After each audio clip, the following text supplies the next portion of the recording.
Well, hello everybody, welcome to another video. Today I'm doing the review of the new Blink-182 album 9.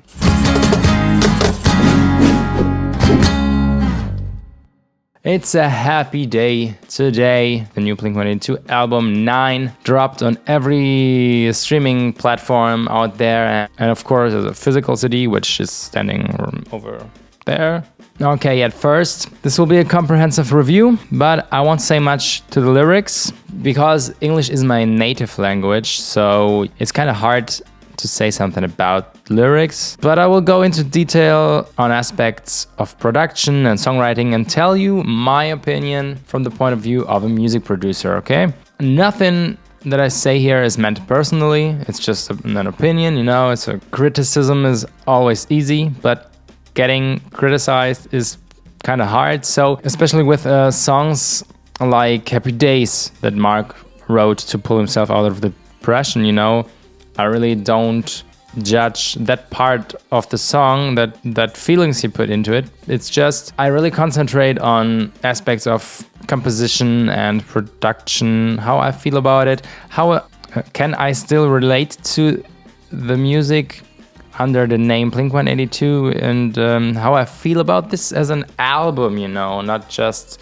a playlist-like album. So yeah, let's get into it. Start with the first song, The First Time. You know, I put in my CD and I really didn't know what to expect of this album because of the singles. This new era for me started with Blame It On My Youth, and I was kind of excited. It was a very new direction, and I really hoped that not every song on the album would sound like Blame It On My Youth, but I really liked the song. But yeah, I tried to be open when I put in my CD, but as a old Blink fan, it's really hard to be, you know, all open. When you put in a Blink-182 CD, a part of you wanted to hear the Blink-182, the old Blink-182, you know, that's just an inner wish, but I try to be open. So I put on the CD, hit play, and yeah, there we go. A little drum thing and guitars with an EQ, and then after that it's boom in your face, the song starts up, and I was like, that's pretty rock. That's pretty rocky there, and very Blink sounding, and I was, you know, it was the moment I thought, okay, that's interesting. Let's see what this album will sound like in its entirety, you know. So to me, The First Time is the nicest opener since Self-Titled. You know, there was Ghost on the Dance Floor, which I not really liked because it has this intro that really sounds just like any Angels and Airwaves intro with this organ. And The First Time really sounded to me like an awesome opener. I don't know why, maybe because of the intro reminding me a little bit of Feeling This, but just a little bit. So a very nice and Blinky vocal melody, the drums in the verse, they make the song more interesting. You know, he's not going to he's going to, you know, it's Travis doing his thing and making the music more interesting, because the guitars really are not that interesting, yeah. Because, you know, the guitars are actually just palm muting on, I think, one tone, but it doesn't sound like it's just one note, you know. It sounds, you don't recognize that it's just one note in the back, because the melody is very, you know, there's so much melody in there, and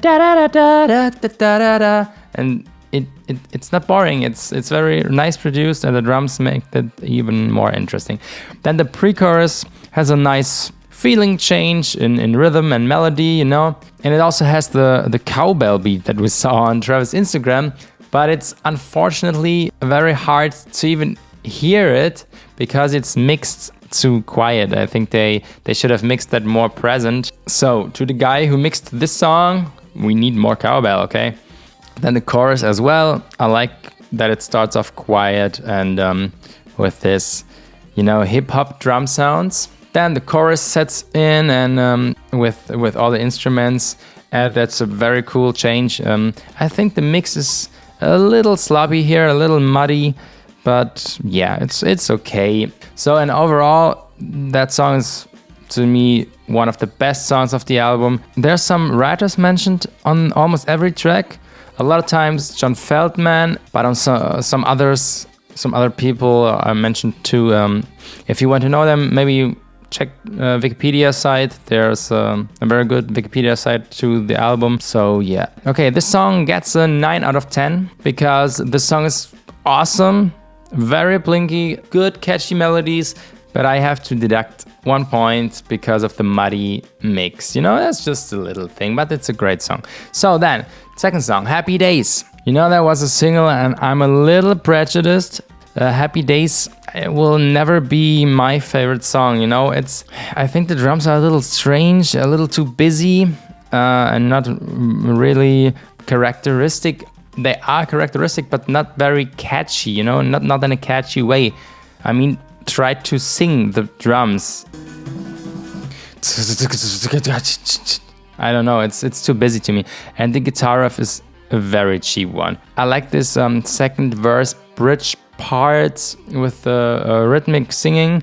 This when an outhousing caught it, when you backed up against the wall. That I kind of like. You know, although it doesn't sound like Mark wrote that melody or rhythmic, but yeah. Even so, the C part a little bit, but maybe I'm doing him wrong. Maybe he wrote all this stuff, but yeah.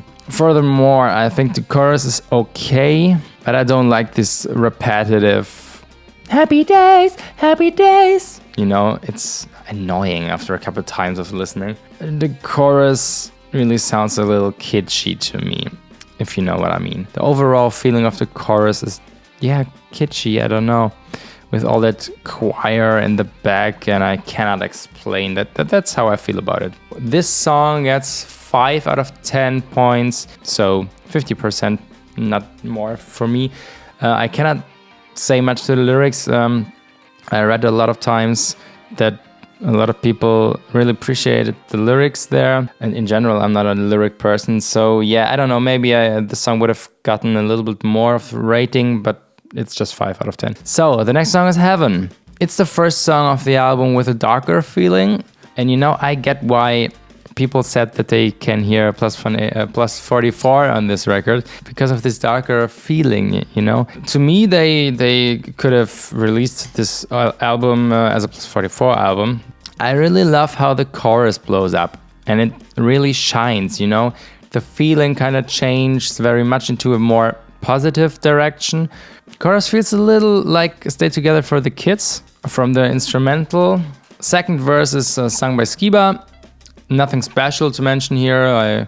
Then there's a C part also sung by Skiba, and it's a solid C part, a crazy interesting drum beat going on, and a vocal melody we never heard on any Blink record. When I first listened to the album, to me it really felt like on some songs that it's just, you know, Blink-182 performing songs other songwriters has written, you know, and that's a little weird. So, but this song gets 7 out of 10 because I really think it's a solid, pretty good song, catchy big chorus. The song structure is nothing special, but overall I really enjoyed the song. So yeah, 7 out of 10. Then there's Darkside, also a single. The verses are pretty decent. I like the 80s drums in there. The pre-chorus is again way too repetitive to me. And I wait, and I wait, and I wait, and I... The chorus is solid, but after a couple listens, nothing special. But Matt's vocals are pretty good overall in this song. The second verse is sung by Mark, and I like that it's not just copy-paste here from the verses. Okay, Siri, what? Why did my... Yeah, I like that it's not just copy-paste, you know, with the verses here. And then it changed to a more upbeat and an offbeat hi-hat feeling. That's kind of cool. Then again, the same pre-chorus and wait.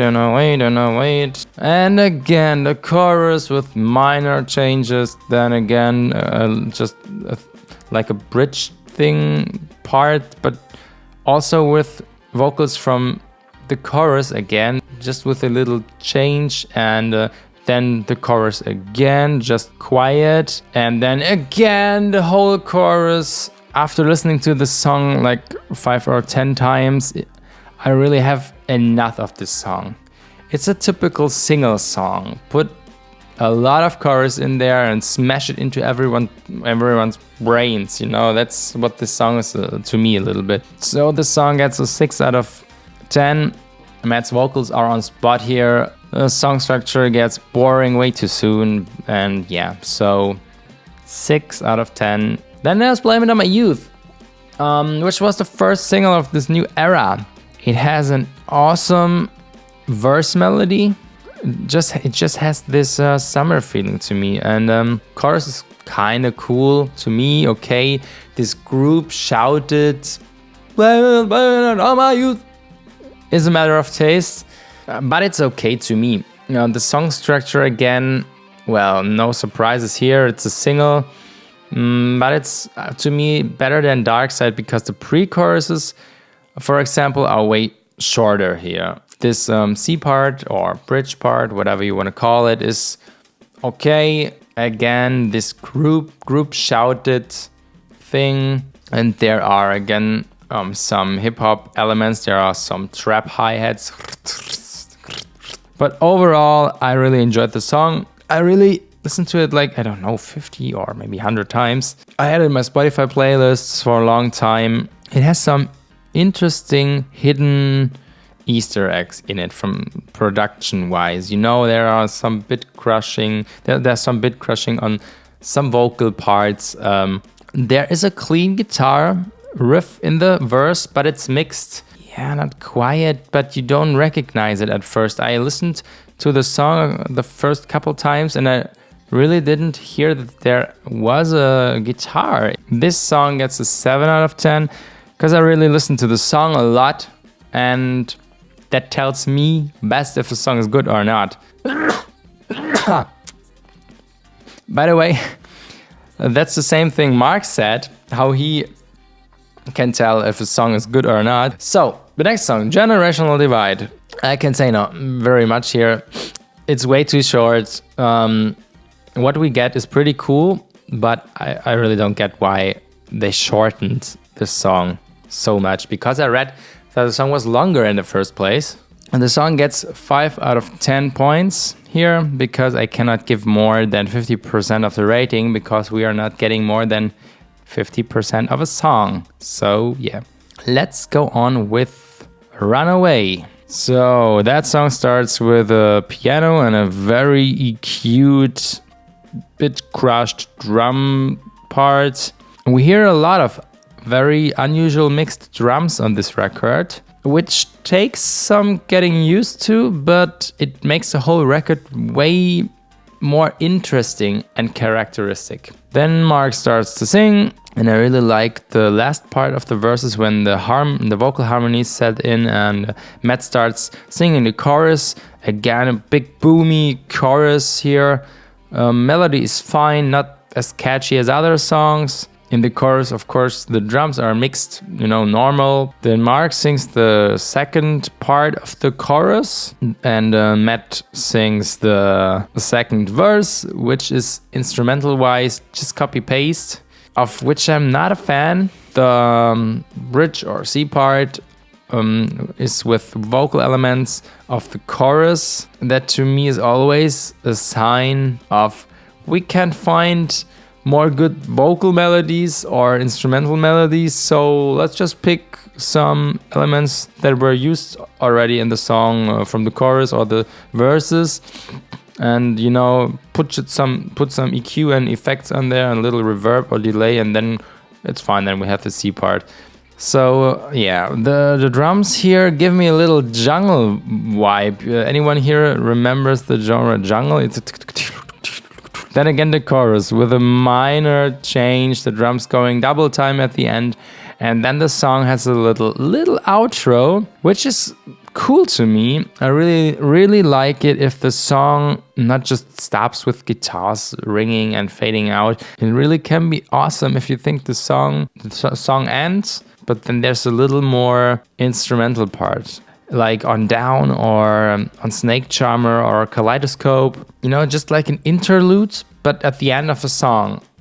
But again, it's a matter of taste. To me, this is a great stylistic device. So yeah, the song gets 7 out of 10. It's a solid song, but no surprises, just the outro and those jungle drums a little bit, but those are not very special. But I think maybe it gets old too soon, it gets boring too soon after a couple listens. The album just dropped and everything is fresh to me, and so yeah.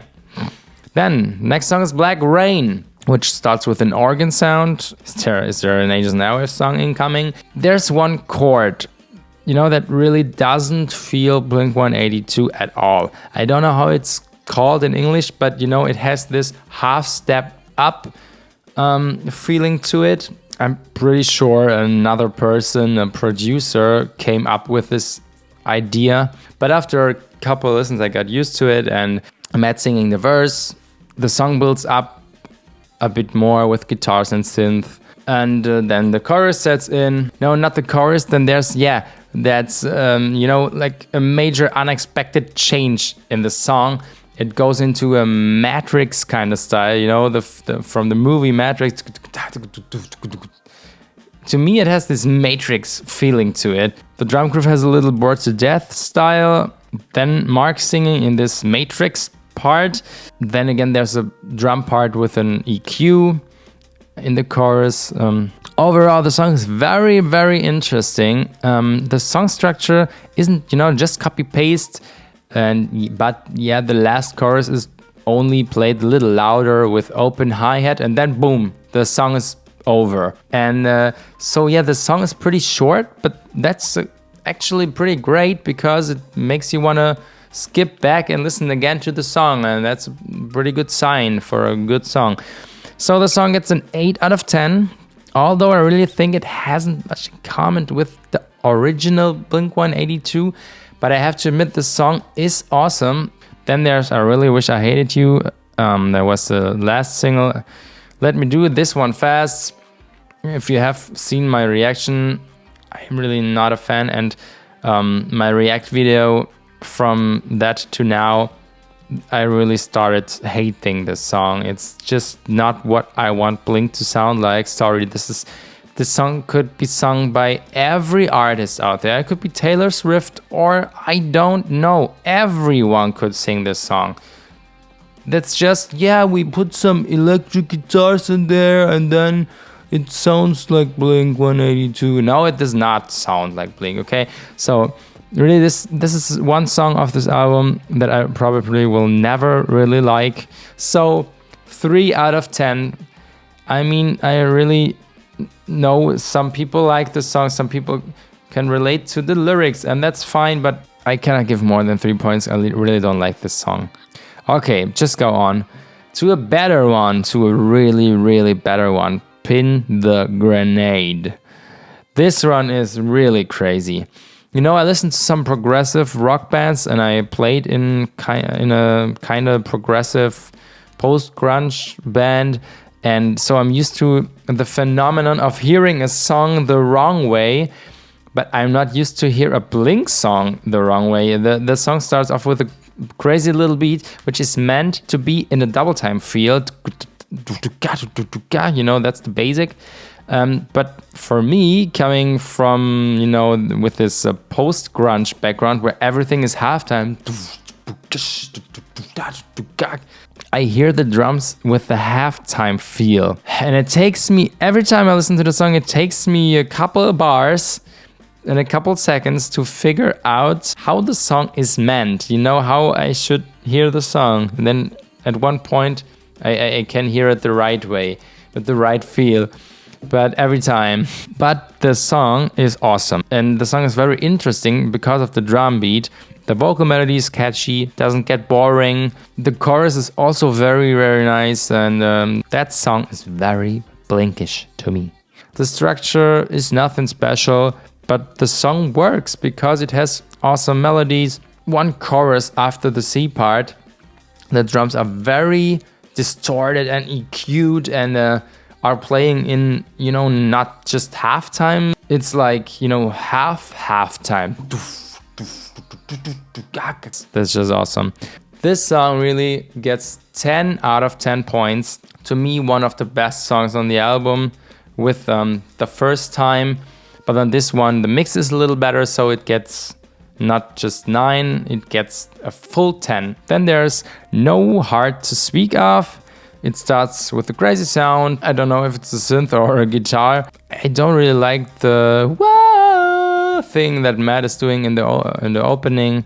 To me, it would be cool if there were a little riff or guitar melody, you know? And then again, a bit too much trap hi-hats. You know, overall on the album, a little bit too much trap hi-hats, and but actually it is kind of cool when you get used to it. But just don't do it too often, please. Then that chorus is very cool. Matt's vocals in the chorus are just awesome. You know, that aggressive, raspy voice, I can't describe it. It just has so much energy.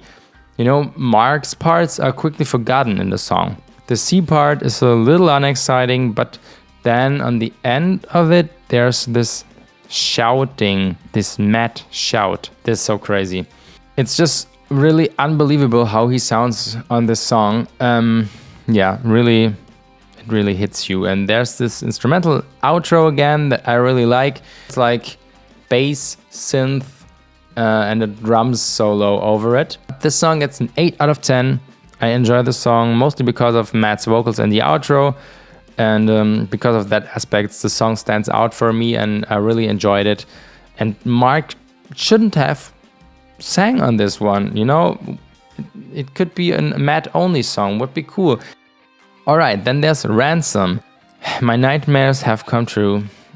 Auto-tune on a Blink record. Why? Why the hell? I mean, it's just short in the intro, but that really... The song is a crazy mix of a quiet, modern, auto-tune, pop, hip-hop thing.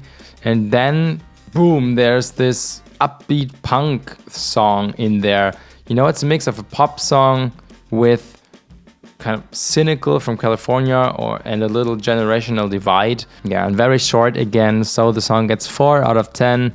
Not my song. I really don't need this short songs. I don't need songs under 2 minutes. I cannot put them in my playlist. I don't enjoy listening to them so much. It really has to be a very, very, very cool song for me to enjoy it when it's that short. Then there's On Some Emo Shit. And again, trappy drums. You know, I kind of like that stylistic device, but they really did do that too often on the record. So it gets annoying with time a little. And what is with this chorus drums? That beat sounds so cheap. The record, to me, fails a little bit in beats that are recognizable. You know, they have character, don't get me wrong.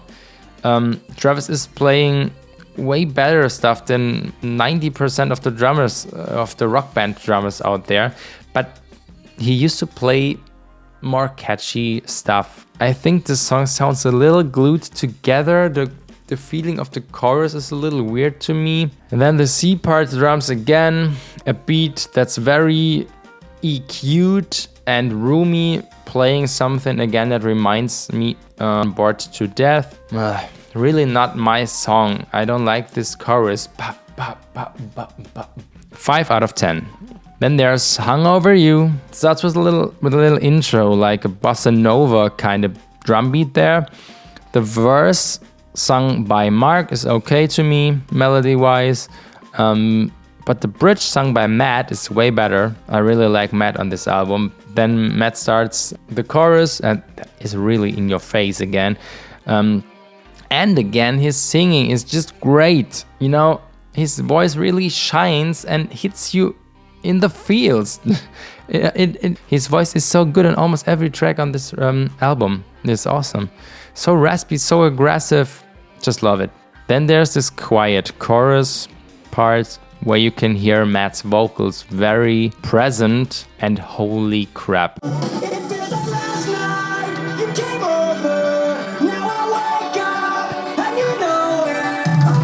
And the last chorus is sung by Mark, which is also cool, but yeah, Matt's vocals are just insane. And again, a little outro that I also appreciate with this bass synth, pretty cool. Song gets 9 out of 10. The song again dominated by Matt, just is no heart to speak of. And Mark is more present in this one, which is fine, but I really love the song because of Matt's vocals. Then there's the last song, Remember to Forget Me. The last song starts off quiet with acoustic guitars. I think we haven't really heard an acoustic song from Blink ever. You know, there are songs like Rock a Dog, but yeah, those are not really acoustic songs. The song to me is a little inconspicuous. And again, I like Matt's verse way more here. The second verse gets then programmed drums, like hip-hop sounding drums again.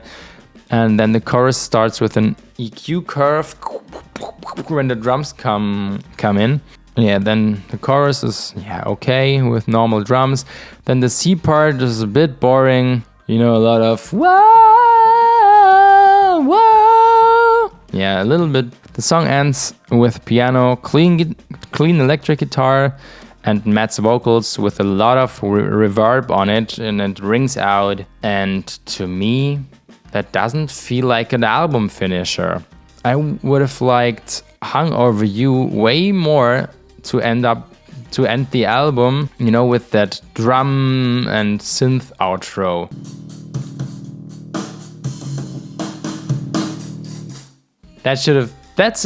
To me, sounds more like an album ending, but okay, that's how they picked the songs. I mean, yeah, and that's it. So what is my conclusion? Well, at first, let me say, to enjoy the album, you have to be open. You need to accept that it's Blink-182 in 2019 and that the old Blink kind of died in 2003 with Self-Titled. 9 is an interesting work.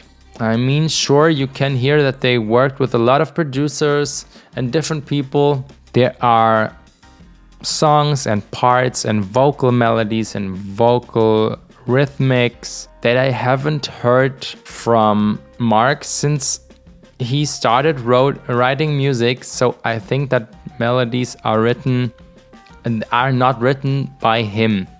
In fact, the first times that I've listened to it, it really felt like it's Mark and Matt singing songs other musicians wrote. That, you know, kind of sucks, but there's a but.